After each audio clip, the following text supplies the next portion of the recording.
I was reading about mediation. Yeah, So tell me yeah. more about that. So I'm a social worker by background, but I've always been kind of entrepreneurial and thinking about how to do this in a more like a business way. It's hard to match professional and business, so it's been kind of an interesting transition over the years. But my base has always been working with families.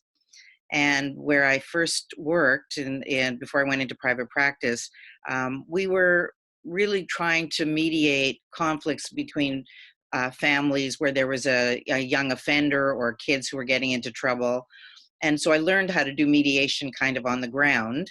And then I went into my own practice, and my mediation practice has been really the base of what I do working with families. So I really like to work with groups who are dealing with some kind of conflict. And when they come in and they're in conflict, they're often feeling very demoralized and discouraged and confused, and everything they've tried isn't working to kind Mm. of calm the waters. So I've been able to come up with different ways of approaching, I think, more creatively about how families can function in a more calm way, in a way that they can resolve their issues, how they can communicate better. And in the last about 10 years, I've really focused on families where there's a senior family member or an elder family member where the adult siblings, are really trying to sort out how to take care of their parents Hmm. or their grandparents. It's really intergenerational because I'm often working with three generations in the family. Conflict between kids, adult kids, and their parents often trickle down to the grandchildren. Hmm. The whole family gets in a mess. And how does the role of a mediator come in? Like, what exactly does that look like? Well, I think the main thing that I can help people do is really feel heard and understood. And what I say about communication and feeling heard and understood is also being believed. Mm. So, people often in groups and families, they hear what people are saying, but they don't believe them. Hmm. They don't believe that this is painful or this is difficult or this is causing them difficulties. And in elder mediation, it's really, really important to hear what the senior elder person has to say. Mm. And that's often not in the context of the fight.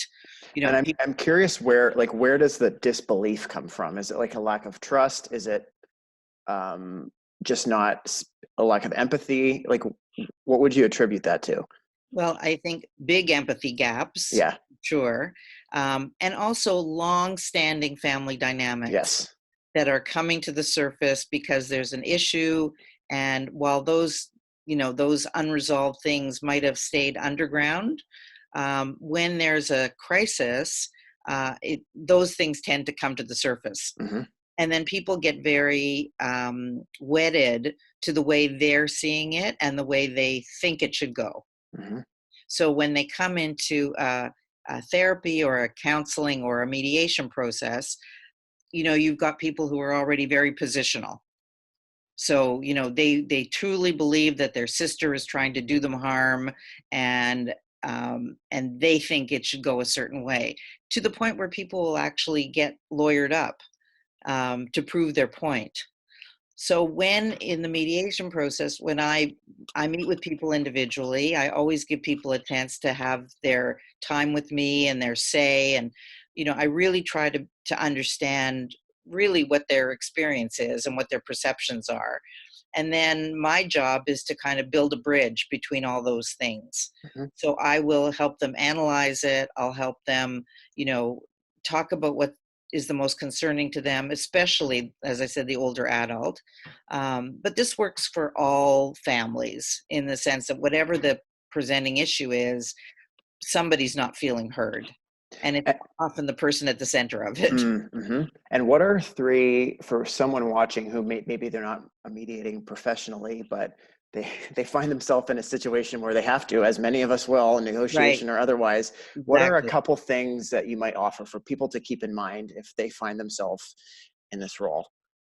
in the role of mediator or Yes. trying to. What things should we think about if we're trying to mediate a situation?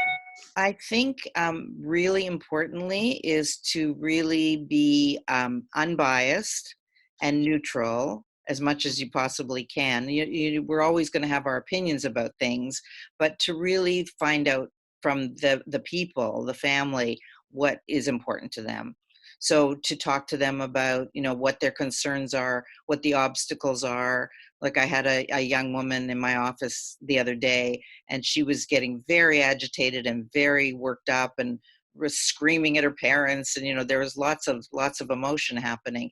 And there's nothing that you can do when people are that hot, when Mm-hmm. they're that worked up. So what I had to do is really try to help her see that I was truly understanding what she was saying. And I played it back to her and I said, let me see if I'm understanding this. And this was in the context of her parents being in the room. So in some ways I was also modeling for them how to calm things down when they happen, in their living room. Mm-hmm. So I think really thinking about, do you understand at the deeper level what is motivating this person to be in conflict? Sometimes you're dealing with truly a mental health issue Mm-hmm. that that isn't being treated, but is coming into the conversation. And again, even in those situations, that person feeling like you've got their back Mm-hmm.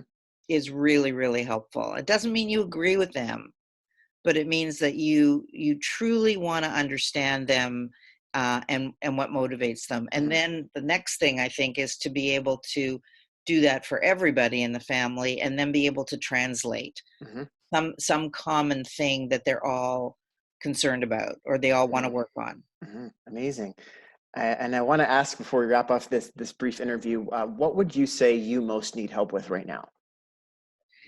I think I need most help with my follow through, my accountability. I'm Mm-hmm. an ideas person, Mm-hmm. and so I have a million ideas at a time, and I to actually action those. I'm really trying to focus on that so that I'm better at follow through and not just have all these ideas in my head. Mm-hmm. Yeah, so Amazing. I think follow through is really Perfect. would be really helpful. Perfect. And is there anything else you'd like to add? Just that I think these kinds of conversations are amazing. Amazing. Yeah. Thanks for being part of it, and Well, glad to thank connect you. with you. And Okay. how can people get in touch with you, or where can they find you online?